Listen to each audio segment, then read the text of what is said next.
A look at the early days of Jazz Camp, who's standing out, how confidence plays into all of it. Some interesting pieces in the two newspapers. Plus, we'll talk flopping and who's hot and news stories around the NBA. It's all coming up on today's edition of Tip Off. If you play prevent defense when you're ahead by a lot in football, you usually end up giving a big lead and falling apart. If you do the same, evidently, in a presidential debate, you give up a big lead, and we'll only find out if you fall apart. That is my political analysis of the day. Prevent defense, bad idea. All right. The office is becoming a mess. We're getting close to tip off of the regular season. It won't be clean again. The backpack comes in, gets thrown on the man chair. We load this baby up every day. We prep it out. Yesterday, I had a really cool experience. I sat down for not nearly as long as I would have liked to with 21 candidates for the three positions, maybe four, because the candidates were that good. I might add one, to to express their chance to become interns, become broadcast assistants. They came from as far as Oregon, some from Idaho, one from Idaho, one from Price. It was awesome. I loved it. So to everyone who loves to talk about the worries about the youth of America and all that crap, I'll tell you what, I met 20 young people yesterday who I thought all were very, very impressive in their own right. And probably I should be a jerk and do this. This is a joke. And 20 of the 21, I really think would do a good job at this. I'm just totally kidding. Could you imagine if they're listening and one of them and they, I'm the one he thinks sucks. No, I really do. I have not actually made my decision yet either, and I told them all I'd contact them today, which I will. But I seriously sat down today and late last night and tried to figure it out, and I really think I could, and this is a testament to them. I could randomly pick out three names out of the hat. We'd be fine. All these people were terrific. So it was neat. And I actually was talking to my mother-in-law's in town about this last night. The whole idea when I hear people talk about, oh, the good old days, what a bunch of crap. I mean, how far do you want to go in the good old days? You want when we were blatantly racist and we just completely excluded everybody? Do you want the good old days where if you didn't go to Harvard, Yale, or Princeton, your life chances were different? Come on, we have made such incredible progress. Do you want the good old days when if you wanted to communicate with someone, you sent a letter and it arrived in 4 days? Come on. I mean, I just laugh. The progress in technology, the development of understanding. Do you want the good old days where bullying was fully accepted as a part of life in school and your kids weren't protected? I mean, come on. I don't know. I just feel like we're making great progress every day. The world is difficult, but it's better. I do think life is hard. I think all the time. This is very deep and philosophical, but I think all the time that I have it really good, and I have the best job in the world, and I love it, and I have two fabulous kids, and my wife is out of this world. And I truly live in the one spot in the world where I am happiest. I mean, I came home the other day just as the total cheeseball and texted my six best friends with a picture of the fall colors that I'd taken on my mountain bike ride and basically said to them, can you believe we live here? So, yeah, I still find at times that the pressure is overwhelming and that sometimes you feel like you can't handle it and you wonder, can you go hide in a corner? And I got everything going right. So I can't imagine the pressure that anyone does. I can't imagine, um, these 20 some odd kids trying to make the break. But the world's better. Don't ever get lost in that. And maybe in the whole, after listening to everything that's supposedly wrong from Obama and Romney last night, the world's better. I mean, it's tough. The economy sucks. There's a bunch of stuff. It's evolving. It's a global world. Our day and age of gross national product growth of 9% may never happen again. That's fine. It's still better. All right, let's get to it. Interesting things going on in camp. Excuse me. Sorry for those on YouTube. I just had some little itch. For those of you, actually, one little cool thing. Adidas, not to promote someone, but Adidas has put out videos on Derrick Rose's recovery. They're really well done, and they're cool. And episode 4 came out last night. It's called Push. So go look up on YouTube Adidas basketball. It's worth checking out. All right, some interesting notes. kind of day one, the word was Gordon shot really well, Marvin played very well, Jefferson's playing well, Millsap. The Jazz are trying to pick up the pace and not try to fast break. I wrote about this yesterday at weareutahjazz.com. 3 stories posted yesterday, so keep an eye. I'm trying to get a bunch of stuff up for you every day at weareutahjazz.com/lockedonjazz. Uh, the Jazz are trying to pick up the pace. In other words, instead of coming up the floor, Devin walked it up a good deal last year, or it was kind of that one-man fast break. It was either or. Now instead, the goal is let's get up there and get into something fast. It's not a fast break offense. It's probably much more of that old Stockton gets it up, Malone's run the floor, get him into power, and power. This is the play call for power, uh, and roll it into something fast, and then maybe reminisce if you go back to the last playoff series. I talked about this throughout. Tony Parker would come up the left side, roll into an early pick and roll with 19 on the shot clock, and then if it didn't go right, and I documented a bunch of these plays last year during the playoffs. He'd swing then to Ginobili. Ginobili would come off another something. If that didn't come, they'd eventually end up with a post to Duncan. They've suddenly run 4 options of their offense in 20 seconds. You're going to score when you're doing that. The more you make the defense move, the more you probe, the better you're going to be. And that's where the Jazz are trying to get. Millsap's ability to run, Marvin's ability to run out there, and then maybe get Al to run the floor a little bit better than he has, which he supposedly, the word at camp is he's running far better than he has. He really, I guess, has been pretty fabulous the first day or two. And then have him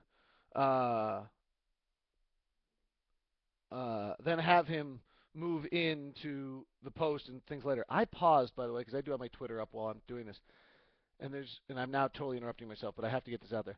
So there's been this like terrible story. Royce White is the kid out of Iowa State who's got very serious anxiety disorder, and he hasn't made it to Rockets camp yet. And Darnell Mayberry of the Oklahoman Thunder beat writer, writes for the Oklahoman, wrote this piece calling him like the ultimate head case, and that's why really nasty, and that's why the Thunder passed on him. And I mean, it was like this totally not having any sympathy for anxiety disorder, which kind of back to my open today.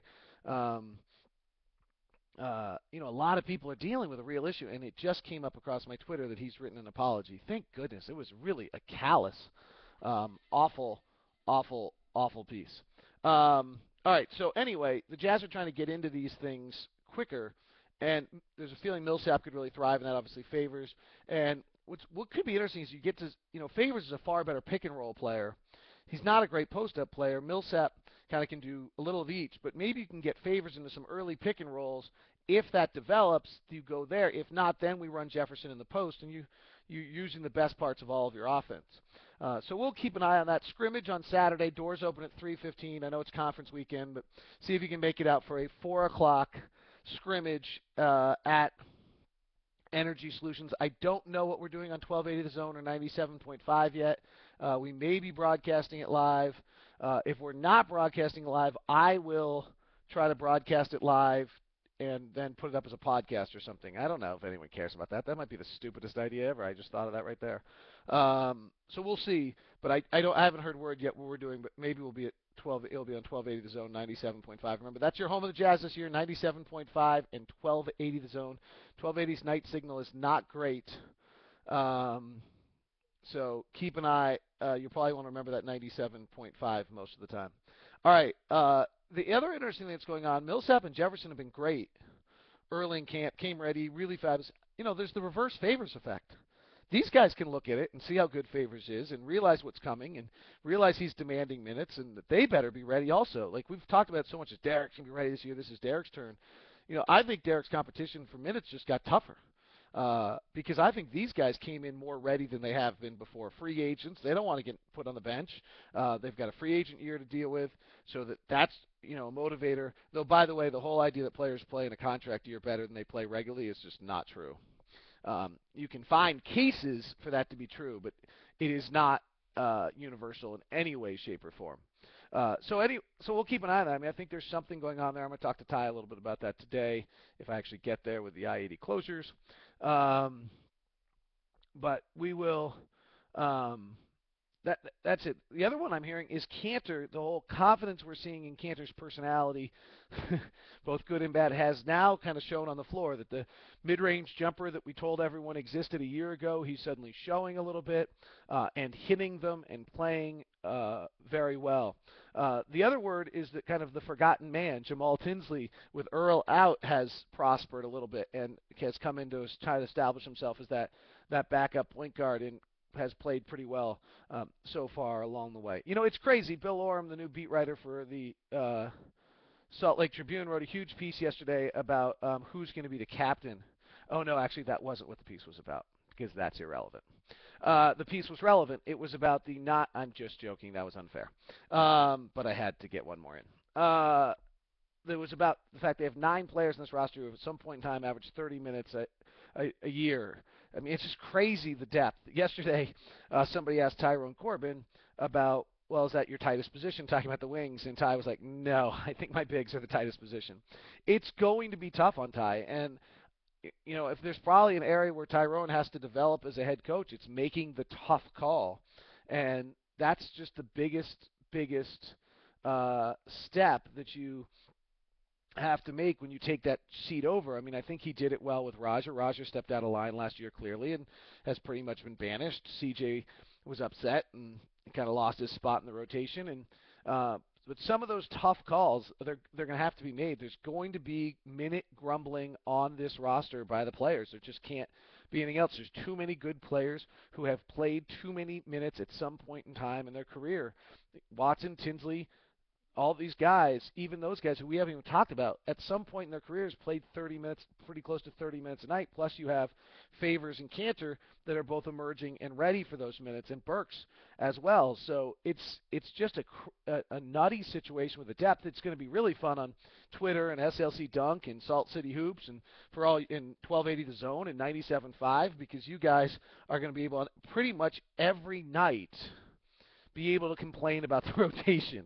I really think and every single night, the easy answer for a fan this year is, well, this guy should have played more than that guy. And I don't know, you know, whatever. You're obviously welcome to do it, but I think the there's a level where we probably no, actually no, go ahead. It'll be fun. Go ahead and do it. There's a level where you probably should pre-guess or try to keep track if you're actually right or not, how often. I mean, that would be the other angle. There's so much we don't know, but no, go for it. Marvin Williams seems to be just a super guy and continues, and I've written a bunch about him, so I don't need to continue on that. Let me take a quick second on this flopping thing. I actually think this flopping thing is a joke. I personally don't think flopping's nearly as bad as everybody else does. I think it became a hot topic. I think the national media got into it. I think then the league got into it. But I also would tell you this. If you're going to fine someone for a flop, the only time that you're ever going to be able to fine someone for a flop is if they actually were not touched at all. If you're bumped and you exaggerate it, there's no way that someone can tell you that you're actually exaggerating it. You can't find someone for if Kevin Love's in the post and I'm Paul Millsap and Love gives me a little bump and I take the contact and I go. Frankly, to me, that's defense.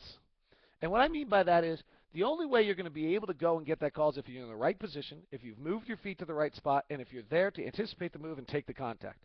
And then if you exaggerate the amount of contact you got, that's on you. And that's on the officials to be able to evaluate whether that's a foul or not. And frankly, they do a pretty good job of that. There's a lot of times where a guy goes down, there's no call. There's mutual contact, there's no call. But the only thing you're ever going to be able to find somebody on is where the elbow gets flung around and the guy pretends he got hit in the face and there's all that. That just happens so very rarely that I really feel like this is much to do about nothing.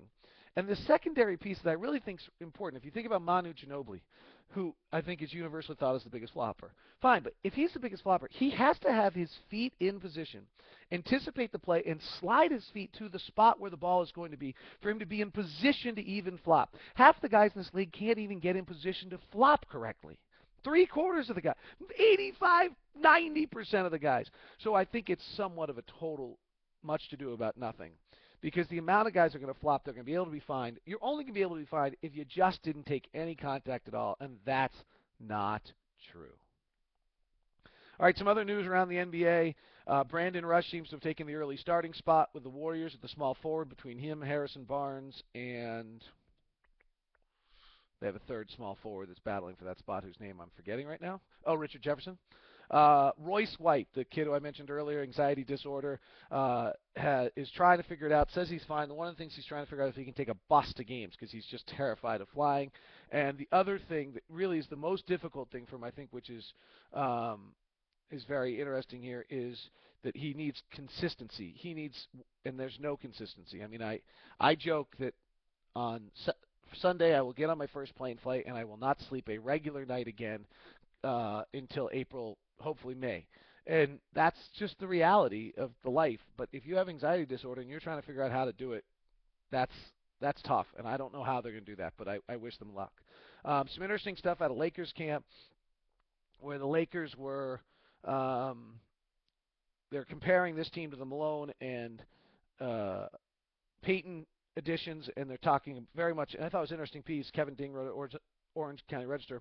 How if you go back to that team, Kobe and Peyton won the ball at the same time in the same place and played the same way, and Malone and Shaq both won the ball in the same block in the same way in the same play. And that this team, if should gel easier because Nash and Kobe have different ways in which they use the ball and want the ball. The Princeton offense is trying to avoid some of this, but also Gasol plays a high post better and Dwight plays a low post, and therefore it should allow some gelling in that piece. If you ever wonder about numbers and the insanity of numbers and sometimes how they're misdone, Wages of Wins Journal, which is out of Dave Barry, who's out of Southern Utah, and I've talked about that. I love their work. I don't always love their numbers. Does that makes sense? I'm not. They have a different philosophy, and so I love the work because I love the numbers-based analytics. But sometimes their numbers-based don't always pass my eyeball test. Their latest piece is on how if they had amnestied Kobe Bryant and kept Matt Barnes, they would have been better. Okay, let's not get too carried away.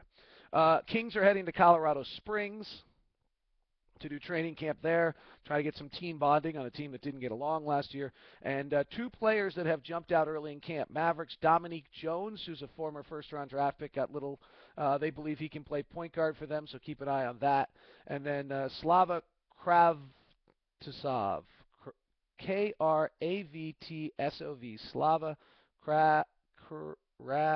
whatever. I wasn't going to mention him, but he's in Detroit. He's a big Serbian center or Ukrainian center that they got. I'm looking over here. If you're wondering on YouTube, what I'm looking at is when I have to learn how to pronounce that.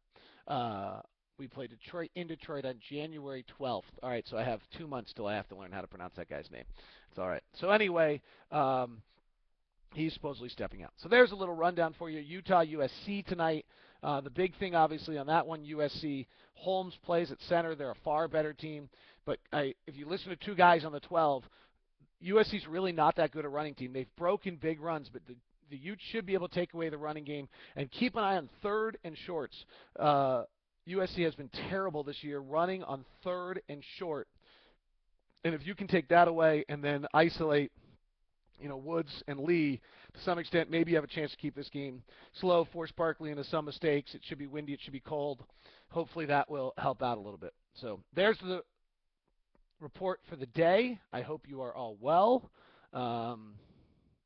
Cherish everything you got today. Oakland A's pitcher last night had one of the worst days you can ever have in your life the day after they made the playoffs, and a remarkable story, and just kind of is one of those reminders to really take what you got.